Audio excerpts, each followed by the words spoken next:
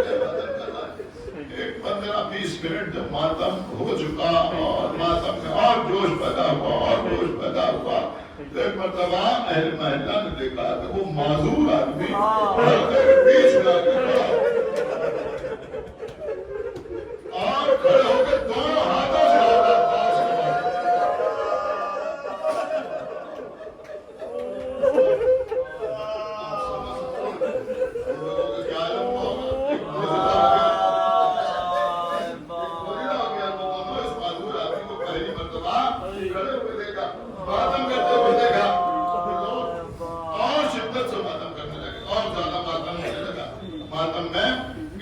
ہوتا رہا.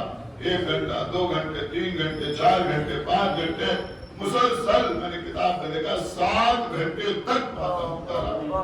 شام کو 4 بجے ماتم شروع ہوا اور رات کے 11 بجے تک نوجوان اسی انداز سے اسی شدت سے ماتم کرتے رہے. اس لیے کہ سب کی سمجھ میں آیا کہ معجزہ رونما ہو گیا ہے.